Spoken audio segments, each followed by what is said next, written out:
Ever since the 2024 election, one of the things we've been doing here at Pondering Politics is tracking the political journey and trajectory of famous comedians and influencers who are either openly MAGA, MAGA adjacent, or MAGA curious, like Joe Rogan or Andrew Schultz of the Flagrant podcast, or Tim Dillon, who is a legitimately funny guy but was MAGA adjacent, seemed optimistic about the Trump administration as it was heading back into power. Now he's openly condemning them for their cruelty, their incompetence, their lies, and we have to talk about it. But before we do, if you end up liking this video and you want to support the channel, please be sure to hit the like, subscribe, and alert bells before you go. All right, friends, we have several clips to play here, starting with this. When you have this clumsy, kind of somewhat insane, over-the-top deportations, people are looking at this and going, and this, what did they use, this Sabrina Carpenter song? Yeah. Play this. Let's see.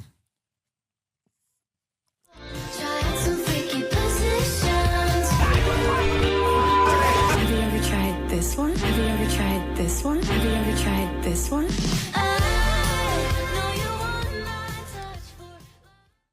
It's unserious. It's unserious. It's childish. It's cruel. I think one of the problems with whatever the MAGA movement has evolved into is it's duped their hardcore followers so much that the only thing left now is performative cruelty. Yes, precisely. I mean, look, I've got family members and friends who probably consider themselves MAGA, and it's an ongoing source of tension. Certainly they're Trump supporters, right? And what I will say is I can't speak for literally every Trump supporter, and I'm sure there are exceptions out there. Like, I don't find members of my family particularly cruel. But as a collective, the overall animating spirit of MAGA is one of profound cruelty. We have never experienced anything like this in modern American politics. Every political and social movement has its problems, it has its excesses, it has its fringes. The MAGA movement is fundamentally different because they are racing gleefully towards the excesses. They are empowering the extremes. The fringes of the Democratic Party are not the ones in power. The fringes, quote unquote, fringes of the MAGA movement, as we would consider them, are actually the ones running the movement. There's just no equivalent to what we just saw under the Biden administration or the Obama administration, and unlikely to be under like even a Newsom administration. Newsom can slug back rhetorically, but he certainly doesn't have the capacity, widespread nature of cruelty the way that MAGA politicians do. And when you're losing Tim Dillon, it's a big deal because, again, Tim Dillon is part of that, again, maybe right-adjacent, MAGA-adjacent influencer space, but you've lost him on the cruelty. Sabrina Carpenter ratioed the White House on social media, got, I think, damn near 2 million likes in her condemnation where she was like, this is disgusting. Don't you ever involve me or my music in your inhumane agenda again. And it humiliated the Trump administration so badly that they were forced to delete that video. Then they tried a second video where they're like, we're going to hit back against Carpenter. And again, it'll be interesting to see what happens there. But it really is, at the end of the day, for so many in MAGA, all about owning the libs. Own the libs is just the guiding ethic, and they will be as cruel and as vicious and as hypocritical as possible. And I think the only thing that will ever change that animating ethic of MAGA is for them to just get a taste of their own medicine from the next administration, but I'm not sure that will happen. We'll see. Here's another clip. And they're not talking about Epstein, and they're not talking about whatever the hell else is in these documents that may or may not come out, redacted or unredacted. And they're not talking as much about the economy, and they're not asking to have health care, and they're not asking what Palantir is doing. And they're not asking why 5 tech guys in AI control half the American economy in San Francisco. They're not asking any of that. They're just watching a boat blow up in the middle of the ocean. And good kudos. Good job.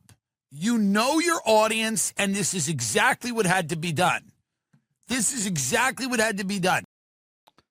So again, Tim Dillon has been sounding the alarm about the Epstein files for some time. Trump campaigned on releasing the Epstein files. It was like pulling teeth. He did everything in his power, publicly and privately, to prevent the release of the Epstein files.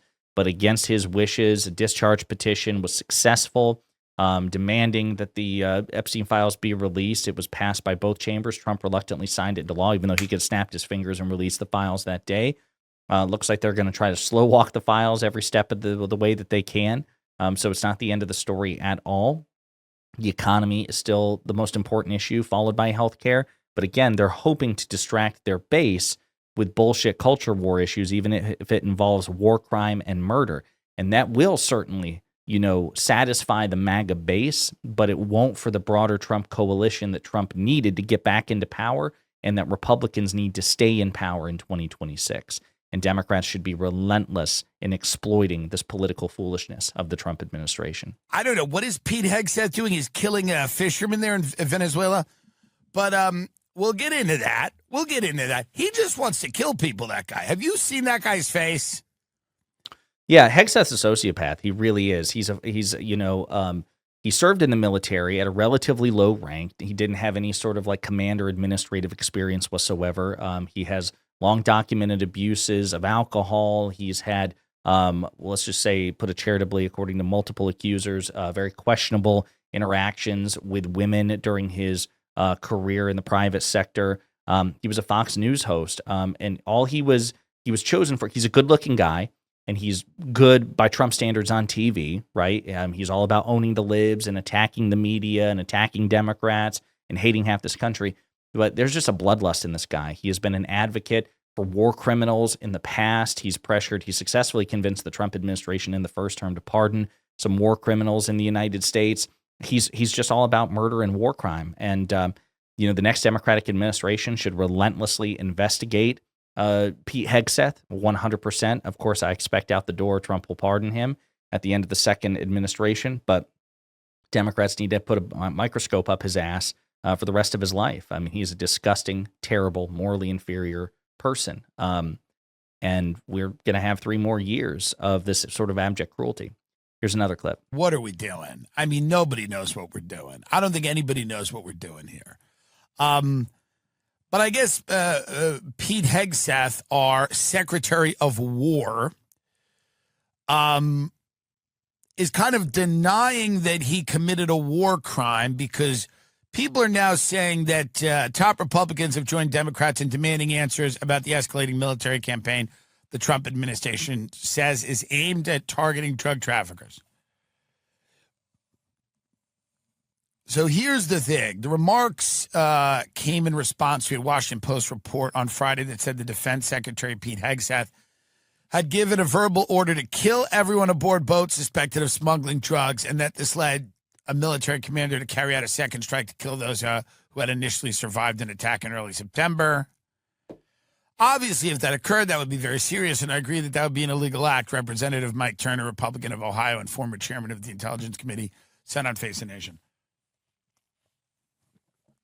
What are we? And the evidence that's come out has been pretty harrowing about that. The fundamental reporting has been established and reaffirmed first in the Washington Post, then the New York Times, then subsequent comments made by lawmakers. But Republicans are doubling down. They're standing by their man because, of course, when push comes to shove, it's political expedience over principle in the age of Trump every single time. Here's another clip. And some of these ICE raids are so barbaric and they're so crazy. And these 19-year-old college students are being deported to Honduras, and they've lived there their whole life. Again, it's wrong on its face. Like, it shouldn't be happening in the chaotic, insane way that it's happening.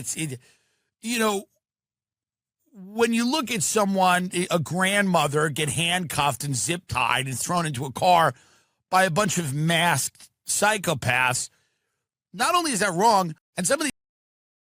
It is wrong. I mean, ICE's cruelty is just extraordinary at this point. I mean, again, it cartoon levels villainy. And look, I understand it's a low salience issue, and I don't know what the polling on this is, but I think ICE needs to be abolished. Like, we have so many redundant agencies. Let's be very clear. I'm not saying that, so you want an open border. No, we can task Border Patrol to control the border. ICE as an institution just needs to go. I don't think there's any redemption in this institution. Now, that doesn't mean that every single ICE agent is bad, that every single ICE agent should be fired. They should be the good ICE agents, to the extent that they exist, should be retasked to other legitimate organizations. But as a symbolic gesture, the next Democratic president just be like, we're zeroing out, we're deleting ICE's budget. And we're going to be doing a forensic examination into ICE's conduct. The good ICE agents who have faithfully upheld the law have not abused their authority, have not attacked either U.S. citizens or immigrants, documented or undocumented. Yes, undocumented immigrants who break the law should be arrested, should be deported, but even they are entitled to due process and should not be treated inhumanely. Those who actually followed the law with grace and with dignity under the circumstances, keep them and reassign them to a different agency. The ones who abuse their power, who, violated the civil liberties and human rights of documented, undocumented U.S. citizens, immigrants, and then U.S. citizens, because we're getting instances of all three, they need to be fired and prosecuted. That's what I think. But ICE as an institution, it's got to go. One last clip from Tim Dillon. Yes, it's a war crime. It's whatever. It's what we do. It's December. It's the holidays. No, this is what we're going to do. There's a decision made to just start bombing. We need to start, but something's got to get bombed. I mean, truly, when the Epstein stuff's going down and all this stuff is going down, someone up there goes, we need to start bombing someone like now. We need to pivot people's attention from the economy and the pedophile ring we're covering up to Venezuela. Let's start blowing up boats. Who cares? They're narco-terrorists. Great. We'll blow them up. And it'll pivot. And even this is good. Even this war crime thing is good, because what this allows is everyone can fight about this. It's just, I've lived through this forever. I'm sorry that I don't feel any way about it. I mean, you can't, day in and day out, you can't consume this stuff and still care. There's no way to do it at 40. You'd have to be so crazy. You'd have to be so crazy at 40 to still have an emotional investment in that. It's just what it is. We're just blowing up. But this is what happens here. Have you not lived here? Are you new? Are you 5? We're blowing stuff up. Yep. So again, Tim Dillon, who was optimistic about the Trump administration, very generous and with the benefit of the doubt to the Trump administration, at least early on, within 10 months, is openly condemning them for their cruelty, their incompetence, their dishonesty, their murderous urges to distract from their many, many failures and lies. And again, as frustrated as I am with the Tim Dillons and the Andrew Schultzes and the Joe Rogans for sanitizing and laundering Trump in the first place, given their enormous influence and platforms, I'd much rather have them moving away from the Trump administration than to just continue to hound them. So again, we can say simultaneously, hey, you guys should exercise due diligence. Next time, maybe be a bit more circumspect, given that Donald Trump is both a moron and an inveterate liar and morally inferior to every Democratic politician. Again, you're objectively wrong if you disagree. But what's done is done, and now what can we do moving forward to try to mitigate the likelihood of Republican political victories in the future in the age of Trump, okay? So we will continue to track and encourage the distance of Tim Dillon and Andrew Schultz and Joe Rogan from Donald Trump, but it's not at all surprising to see, and it's actually kind of remarkable that in less than a year, they are where they are in terms of their condemnation of him. In the meantime, let me know what you think in the comments.